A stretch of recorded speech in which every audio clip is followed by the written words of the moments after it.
Hi there. Welcome to the Author's Cut. I'm Tabitha Lord from Book Club Babble, and I'm so pleased to welcome Susan Henderson to tonight's show. Before we get started, I just want to go over a couple of housekeeping items. We are on a Zoom chat this evening, and if you are signed in to chat with us, you can hover your mouse over the bottom bar on your screen and see the chat feature, send me a message, and I will make sure I get it to Susan and ask your question. We are streaming live on Facebook, and tomorrow this interview will be posted on our site, bookclubbabble.com. Susan Henderson, welcome to Book Club Babble and the Author's Cut. Yay! I'm so excited. So Susan released her second book, The Flicker of Old Dreams, on March 13th, and I read it and was just blown away by it. It was phenomenal. So before we get into the nuts and bolts of that, I just wanted to ask you if you'd tell us a little bit about yourself. I know you hail from New York at the moment. You live in New York on Long Island, and this is your second novel, published novel. Right. So just give us a little background, a little history leading up to the latest release. Okay. Well, first of all, I think of myself as a mom and stuff first. So I live on Long Island, New York. Both my boys are in college. So one's at MIT and one's at Emerson. So they're both in Boston. And my husband's a costume designer. And up until a little while ago, we had a house full of dogs and cats, and now we have one cat left. So, and today we have a nor'easter, so we're in the middle of a snowstorm. And basically, I've been writing since forever, and I started in poetry. And the first novel came about sort of accidentally. I didn't realize I was writing a novel until it just kept getting longer. And then this one was kind of fun. I tried to do something very different, less autobiographical, and so I came up with a mortician. Yes, you did. It was phenomenal. So give us a brief book blurb, just the nuts and bolts, because we'll get into some of the details in a minute. Okay, so The Flicker of Old Dreams is the story of the death of small town America as told by a mortician. And it's got kind of a 6 feet under vibe. So I like to warn people because you're going to see the embalming process up close and going to get really close inside the funeral home business. And so I just like people to know that before they take it on.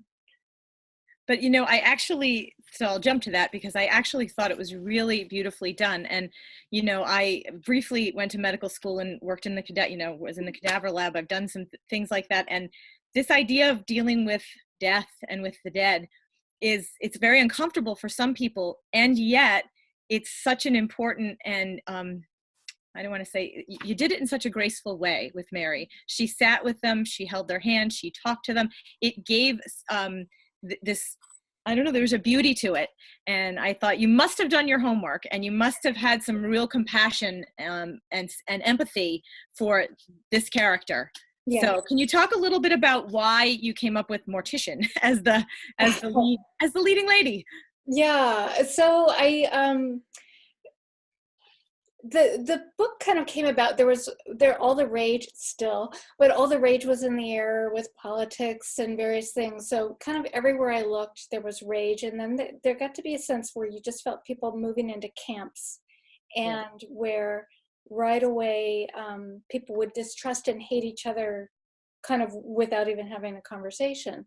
And so I thought, well, okay, I'm living in New York and my roots are in Montana. So I really felt that split within me. And so I decided to go back to this little town that my dad is from, where we used to visit in the summers, and where my grandparents and my cousins were. And I went back to this town and stayed there for a month to kind of just try to put my finger on what was happening with us. And it started to feel like it was a story about death. It started to feel like it was the death of a town and the death of a way of life. It's a town of 160, 80 people in it. And so then I got it into my head, like, who would be the best person to tell a story about death? Who could really talk about death in a way that was compassionate and had dignity and was unflinching? They could look at the not pretty parts about dying and death. And then as soon as I got the idea of a mortician, it was like, okay, then I went down lots of rabbit holes of research. That must have been fun. It was really fun. Yeah. At some point it was like, okay, you got to start writing, because I was like researching for like a year. Right. And you can totally do that, especially with something so interesting. And that sense of place was so strong in the novel. And I know we talked a little bit about over the written interview.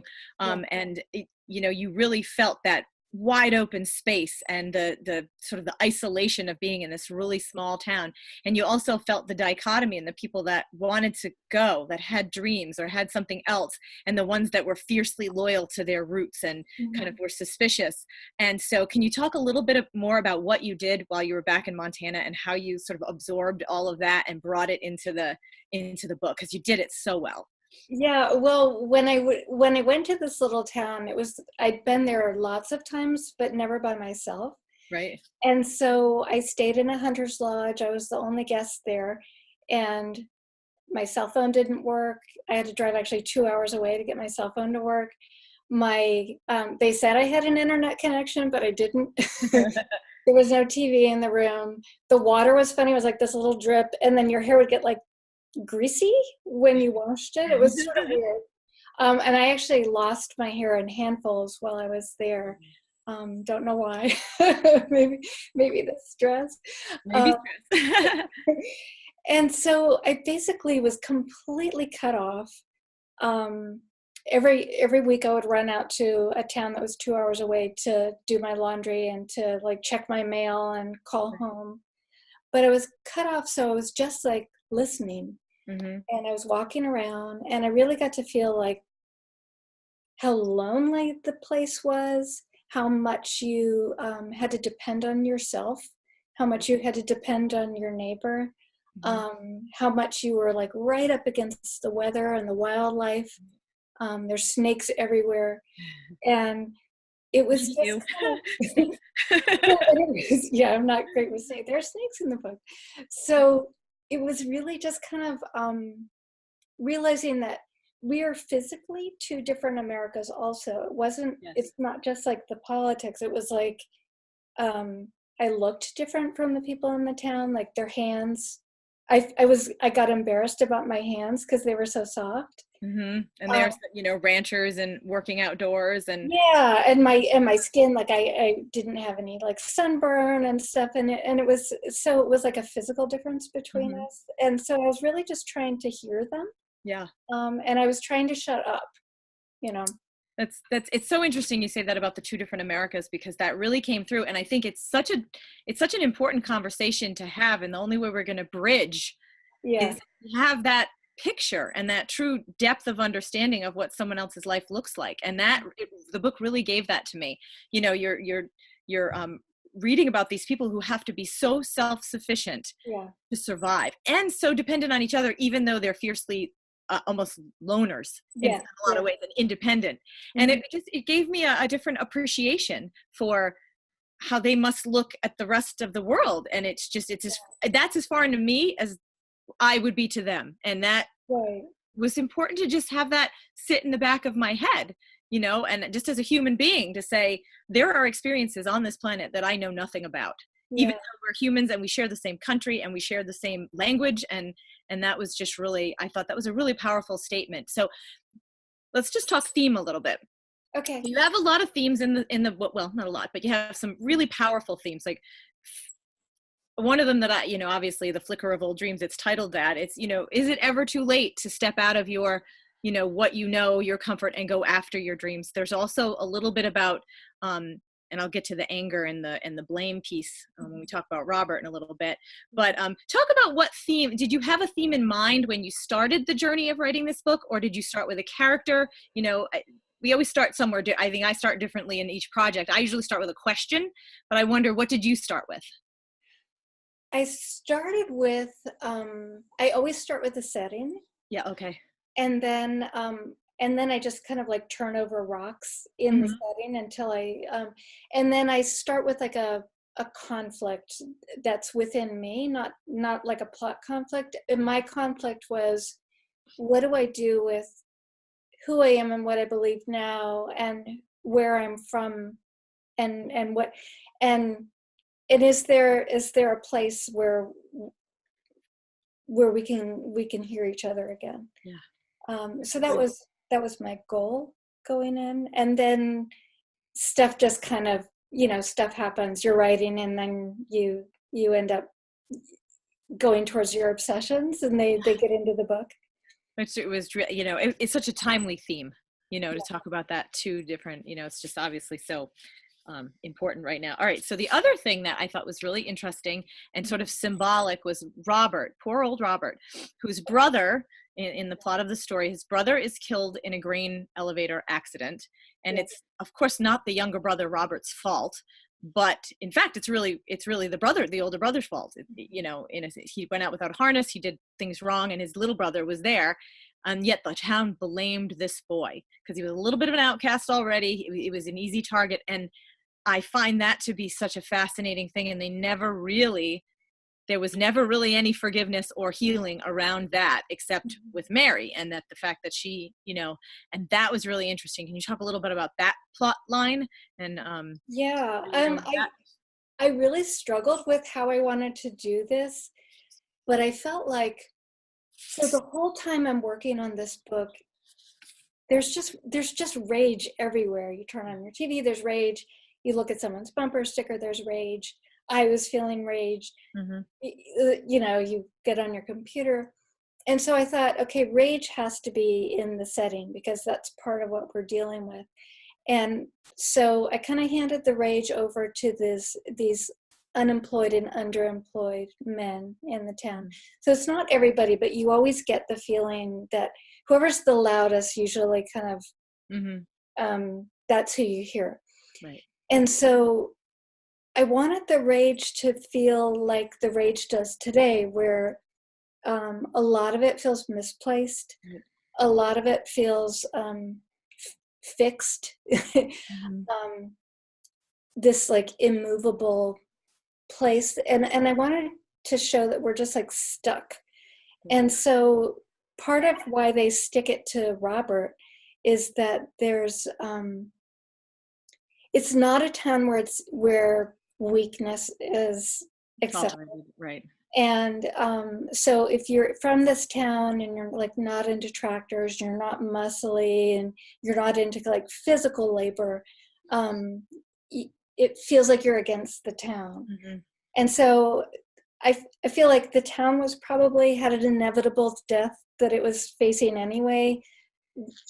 This accident that Robert was involved, it kind of speeds the town's death along. It does, and they blame him. And they do, and I feel like we do that. It's like, I'm mad, life's not going the way I want it to. Who can I throw this on? Right.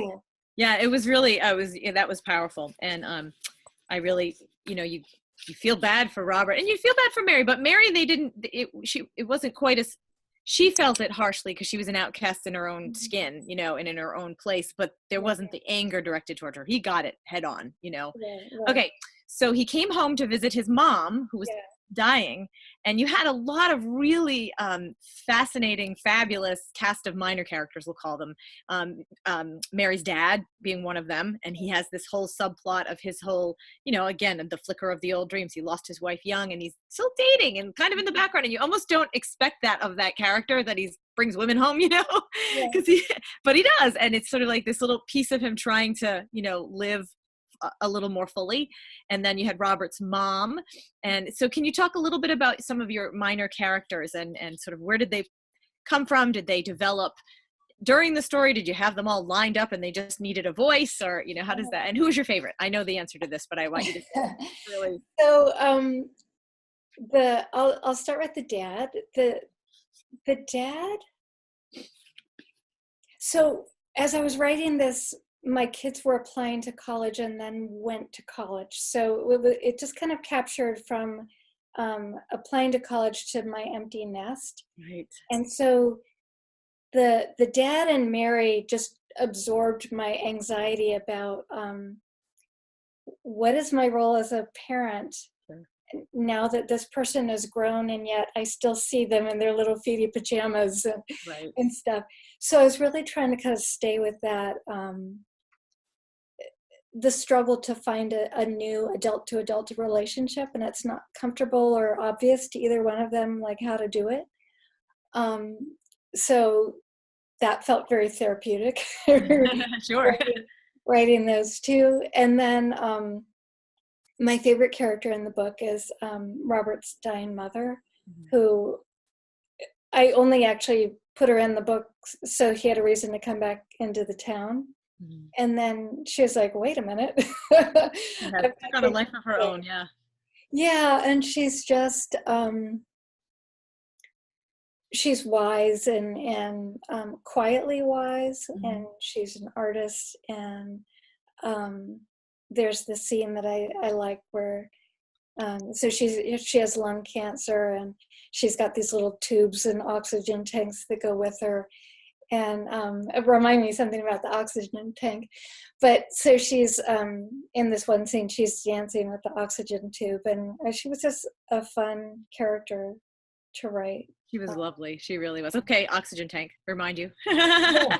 So when you submit a book for publication, you have first your editor, and then you go into the copy editor phase when you're kind of like in the fine tuning and the grammar and all the comma. Right.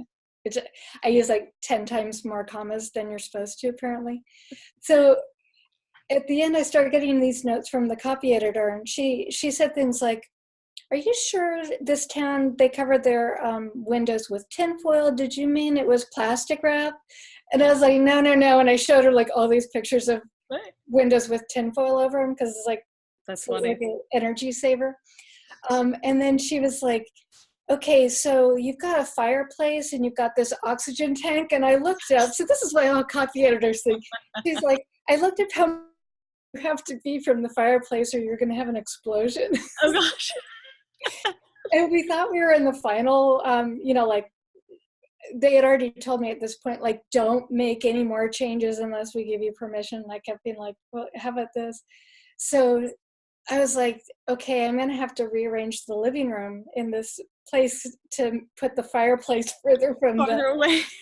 Did they let you do it? Obviously they did. They did. And then there was a scene where I had to say, okay, hold on, she's going to leave the oxygen tank over here and have another one. Oh, that's funny. But these are just like the little the little things to make it authentic, though, because somebody who probably has oxygen, or has worked with somebody would know, wait a minute, there's a fireplace, and that would make them upset. Right.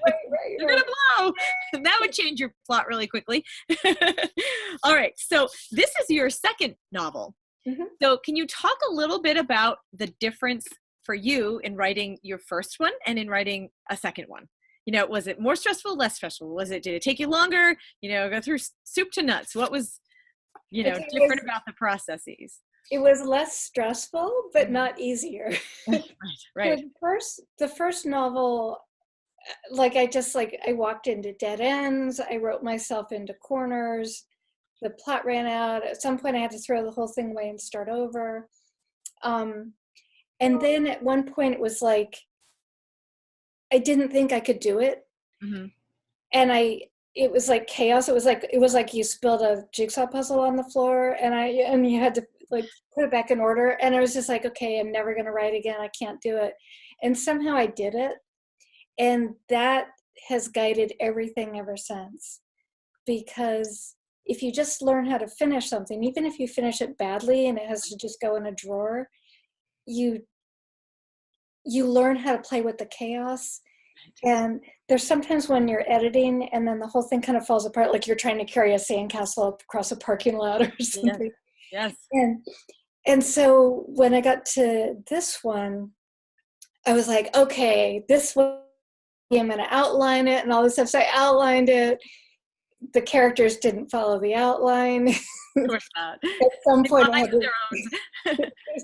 at some point, it all fell apart. I got myself into a corner again, and had to start over. But the whole time, I was like, "Okay, I've done this before. Right. I've done this before."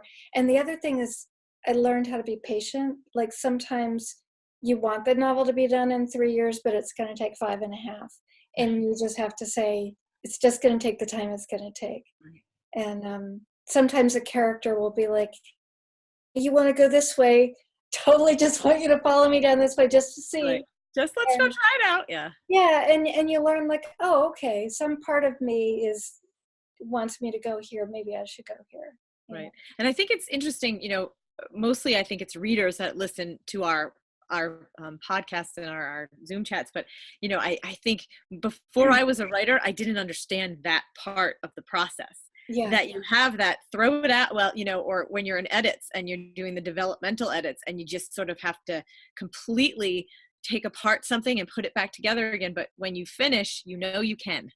Yeah. Like then you have that information of, I know that I can finish. And But so it's the panic is, but it's terrifying. When you have something and it felt like it was pretty good, but to make it great, you have to actually break it. Yes. That's terrifying, but Yeah. but you have to do it. Yeah. And there's always that place, and it doesn't matter what, doing, you have that spot, and it's funny. And I think it makes me appreciate an end product that somebody else has that is so good. I know that it wasn't just, I sat down and for 3 months I wrote, and then I turned it into the edit, to the agent, turned it into the editor who said, great job, we're going to publish, like I appreciate so much more that I know you know what it took. So anyway, can you tell us a little bit about what your writing habits are like? Are you a morning writer, an evening writer? Do you, are you a stick to the word count? I have to hit a word count. What's your, what do you keep on going? So, first of all, I write while I'm walking. So that's my first weird thing. I can't write if I'm sitting. I can edit if I'm sitting, but if I'm writing, I just freeze. So what I want to do is I come up with a question. So I'll say, like for this book, it was like, this is a stupid little thing, but there's a necklace they find in one scene, and it's broken. It says mother, and it's, the R is missing or something. And it just felt like I wanted to use the necklace again. So I would say something like, how can the necklace resurface in the story? And then I'll go for a walk, and I bring my phone, and I'm not allowed to go home until I've written the scene that answers the question. So sometimes it's a 45-minute walk, and sometimes it's a 5-hour walk. But that's my thing, is I will not let myself go home until, and so then I'll walk, and then it's like, I need a scene, like the necklace seems like a little thing, but that whole scene that the necklace comes back into, it was like I didn't even think of that scene until I wasn't gonna do that scene at all. And so I have this little app called Audio Memos app, and don't get the free version if you do it, because the free version will cut you off, and then we'll lose your information. So you have to just like pay the $3 or whatever. So I do that. And then the other thing I do is, the hard thing about a novel is that you have to maintain your attention for years. Yes. And so I find a lot of what I call writing has nothing to do with word count, but has to do with like binging on movies that are set in snowstorms, or sometimes I'm, it's like the embalming research, or what I'm doing now, I'm circling the building that I'm interested in, and I just go hiking and explore and like crawl through broken windows or whatever. And I call that writing time. Well, it is, because it all comes out in your, because the sense of place is it's almost like a character in the book. And I've read several books that's the case, and it's such a powerful thing, and you just know that the author's process has to include something that gets that so authentically on the page, in their own experience, and brings it down. So do you write short fiction too? I used to. I started in poetry, and then I got longer, and then I got shorter in flash fiction, and I find short stories are harder than novels. Do you think so? Okay. I do. I love short stories. I love to read them, but I like the freedom to kind of like, you can fall off your bike a little bit more in a novel, and you've got to like stay to it. But I often, when I'm editing, I often pretend it's a piece of flash fiction, and I'll just like excerpt 2 paragraphs, and I'll pretend it's flash fiction and see if I can just really tighten it. Right. Well, that's what I find about short fiction. You have to be so tight, and every word has to count, and it's a good exercise in a way, but it is, there is a plot and you have to stick to it. You can't really go off on your, fun little Right. I kind of pyramid. feel like, again, this is like geeky writer stuff rather than reader stuff, but I always feel like with a novel, like I pretend like there's a tightrope, like Hmm. there's a quest. And like with my first book, it's like the girl's mother goes missing. Where's my mother? Where's my mother? Am I going to find her? And that's the tightrope. But then as far as you can lean off that rope and not let go is where you can go in a novel. Right. So like I can hang from the rope. I can, stretch way out over here. And so I love the novel gives you room. As long as you remember that rope and you don't Right. actually let go, some part of your body is touching it. You can go off on these tangents as I long. like that image a lot. I like that Yeah. image a lot. I had one other author and she would say, when I'm drafting a novel, and this was another great image, she'd say, it's like when you go to the dryer and you're trying to pull out the hot laundry and carry it to the table and everything's falling, but you're trying to scoop up the socks and then, the towels are hot. So you're kind of tossing and then you get it to the table and you start to fold and then it has and I'm like, oh, these are such great images. I love them. All right. So we're coming up on our end of our time, but I just want to know a little bit about what you're working on next. I know you said you're circling the building. So tell us a Oh, little bit okay. more about the building you're So circling and where your mind is going with that. It sounds fascinating. I live in the town where we have this falling apart insane asylum that's closed. Oh, I love it. I love And that's the fascinating. whole town used to basically be employed at this place. And now it's the place, I won't say whose teenagers, but some people's teenagers would just spend like their whole weekend inside that building. And so I've been walking around it. It's like all the doors are bolted. There's vines growing over it. All the windows are broken. It's this weird looming kind of spooky building. And then there's like a million ways in. Oh, And love so it. I've got a reason why some kids have to go in all the way in to find something very, very important that's tied to the history of the hospital and a secret that one person is carrying. And it'll take its time. It sounds fascinating though, and just like really intriguing. I like that idea of the place too. And I often find, hiking, whatever, you see something and then you just have an image in your mind. You've got to work with that Yeah. image, I'm and always story. I'm such a setting person. I'm Yeah. just like, if you give me a setting, I'll find the story. That's excellent. Well, I can't wait to read it whenever it is, whether it's next year or 5 years from now. Maybe when you have your walker. And that's okay. I understand. We'll be reading hopefully then too, So this is Flicker of Old Dreams for those of you who have, is it backwards in the camera? It probably is. But anyway, it's a beautiful blue cover with, the little farmland there. So, and it was a phenomenal book. So anybody out there that is looking for a great read, pick this one up. You will, I promise you won't be disappointed. And Susan Henderson, thank you so much for joining us tonight and congratulations on a phenomenal new release.